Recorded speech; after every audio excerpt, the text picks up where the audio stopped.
Hi மக்களே, welcome to swap street. இன்றைக்கி வாங்க நம்ம ஒரு சூப்பர் டூப்பர் ப்ரான் பிரியாணி பார்க்கலாம்.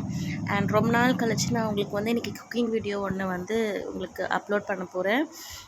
நிறைய வந்து நடுவில் போட முடியாமல் இருந்துச்சு. நிறைய வீட்டில் வந்து உங்களுக்கு மாற்றி மாற்றி வேலை இருந்துக்கிட்டே இருந்ததுனால என்னால் வந்து யூடியூப்பில் சரியாக கான்சன்ட்ரேட் பண்ணவே முடியல. ஸோ நிறைய நாள் வந்து நான் வீடியோஸே போடல. இப்போ தான் பேக் டு ஃபார்ம் கடைக்கடான்னு எல்லா வீடியோஸும் போடலான்னு இருக்கேன். ஸோ என்னை சப்போர்ட் பண்ணுங்கள். இப்போ நம்ம வந்து ஒரு குக்கரில் ஒரு ஒரு ஒரு 100 கிராம்ஸ் ஆயில் போட்டுக்கலாம். அதில் பட்டை, லவங்கம், ஏலக்காய் அண்ட் கிராம்பு இது எல்லாத்தையுமே போட்டுட்டு வெங்காயம், இதில் முக்கியமாக நம்ம பிரியாணிக்கு தேவையானது என்னென்னு பார்த்தீங்கன்னா வெங்காயம் அண்ட் தக்காளி, இஞ்சி பூண்டு பேஸ்ட்டு. இது கரெக்டாக போட்டாலே உங்களுக்கு பிரியாணி வந்து வேறு லெவல் டேஸ்ட்டாக வந்துடும். இப்போ பார்த்திங்கன்னா நான் வந்து ஒரு 4 பெரிய சைஸ் வெங்காயத்தை நீளமாக கட் பண்ணி எடுத்திருக்கேன். அண்ட் ஒரு 2லேருந்து 3 பச்சை மிளகாவை ஸ்லிட் பண்ணி உள்ளே போட்டிருக்கேன்.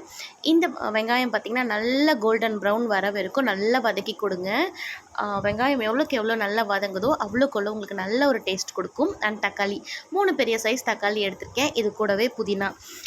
இந்த மாதிரியான சின்ன சின்ன விஷயங்கள் தான் பிரியாணிக்கு பார்த்திங்கன்னா டேஸ்ட் நல்லா வந்து உங்களுக்கு என்ஹான்ஸ் பண்ணி கொடுக்கும். அண்ட் இப்போ பார்த்திங்கன்னா இது எல்லாத்தையும் நல்லா வதக்கி கொடுத்துருங்க. இந்த வெங்காயம், தக்காளி, அப்புறம் பார்த்திங்கன்னா பச்சை மிளகா, அதுக்கப்புறம் புதினா போட்டிருக்கோம். எல்லாமே நல்லா வதங்கி வரணும். இது கூடவே இஞ்சி பூண்டு பேஸ்ட் நான் ஒரு 2 டேபிள் ஸ்பூன் எடுத்திருக்கேன். இதையும் போட்டு நல்லா வதக்கி கொடுத்துக்கோங்க. இதை நல்லா வதங்கி வரட்டோன்னு அதுக்கப்புறம் ஒன்று போல் சேர்ந்து வரணும். நல்லா தட்டு போட்டு மூடி நல்லா வதங்கி வரட்டும் நம்ம வெயிட் பண்ணுவோம். பிரியாணி பார்த்திங்கன்னா காமனாக இப்போ நிறைய பேர் வீட்டில் செய்கிறதே வந்து விட்டோம். ஏன்னா கடையில் வந்து மொழிக்கு கடை வந்துருச்சு. ஸோ எங்கே பார்த்தாலும் பிரியாணி ஈஸியாக வந்து வாங்கி சாப்பிட்டுக்கலாம். வீட்டில் நிறைய பொருள்லாம் போட்டு ரொம்ப நேரம் குக் பண்ண வேணான்ற மாதிரி ஆகிடுச்சு. பட் வீட்டில் செஞ்சு பாருங்களேன், கொஞ்சம் ஹெல்த்தியாகவும் இருக்கும் அண்ட் டேஸ்ட் வைஸ் நமக்கு கொஞ்சம் சாட்டிஸ்ஃபையிங்காகவும் இருக்கும். இது கூடவே உப்பும் மிளகாப்பொடியும் நான் சேர்த்துக்கிறேன். இப்போ இது நல்லா வதங்கி வந்திருக்கு பாருங்கள்.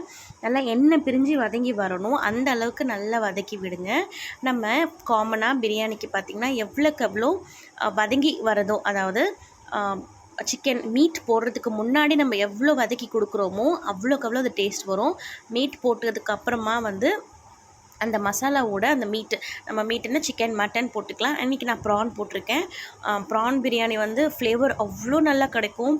பொதுவாகவே ப்ரான்ஸ் வந்து நல்ல ஒரு வந்து வாசம் உள்ள ஒரு ஃபுட்டு, நல்ல ஃப்ளேவர் உள்ள ஒரு ஃபுட்டுன்னு பார்த்திங்கன்னா உங்களுக்கு வந்து இறாலில் தான் உங்களுக்கு நல்ல ஒரு ஃப்ளேவர். ஆக்சுவலி மீனோட இறாலில் உங்களுக்கு நல்ல ஒரு ஃப்ளேவர் கிடைக்கும். இதில் நான் இப்போ கரம் மசாலா ஒரு ஸ்பூன் போட்டுக்கிறேன். இதையும் நல்லா வதக்கி கொடுத்துக்கலாம். நான் எக்ஸ்ட்ராவாக பிரியாணி மசாலா அது இது எதுவுமே சேர்க்க மாட்டேன். எனக்கு சேர்த்தும் பழக்கம் கிடையாது. நீங்கள் பிரியாணி மசாலா இருந்துச்சுன்னா போட்டுக்கலாம். நான் பிரியாணி மசாலாலாம் போட மாட்டேன். எனக்கு என்ன பொறுத்த வரைக்கும் நம்ம அந்த குக்கிங் ப்ராசஸ் இருக்குது பார்த்திங்களா, அதில் தான் உங்களுக்கு டேஸ்ட் கொடுக்கறதுக்கே வந்து வரும். நம்ம எவ்வளோ தான் அதில் வந்து நிறைய பொருட்கள் ஆட் பண்ணி நெய்யோ, முந்திரி, அதுக்கப்புறமா பிரியாணி மசாலா அது இதுன்னு போட்டாலுமே நம்ம அந்த குக்கிங் ப்ராசஸ்ன்னு ஒன்று இருக்குது இல்லையா, அதை நம்ம கரெக்டாக பண்ணாவே உங்களுக்கு டேஸ்ட் வந்து கரெக்டாக வந்துடும். இப்போ இதில் நம்ம தண்ணி போட்டுக்கலாம். 1 கிளாஸ் தண்ணிக்கு அரிசிக்கு 2 கிளாஸ் தண்ணி கரெக்டாக இருக்கும். இப்போ இதை நல்லா வந்து மிக்ஸ் பண்ணி விட்டுருங்க. இப்போ எறாவும் போட்டு எறாவில் வந்து கொஞ்சம் தண்ணி பதம் இருக்கும். ஸோ ஒரு அரை டம்ளர் கம்மியாக வந்து விட்டுக்கோங்க. இது எல்லாமே ஒன்றா சேர்ந்து வரட்டும், கொதிக்கட்டும், நம்ம வெயிட் பண்ணுவோம். இதில் நான் கொத்தமல்லியும் ஆட் பண்ணிவிட்டேன். உப்பு மட்டும் சரியாக இருக்கான்னு பார்த்துக்கோங்க.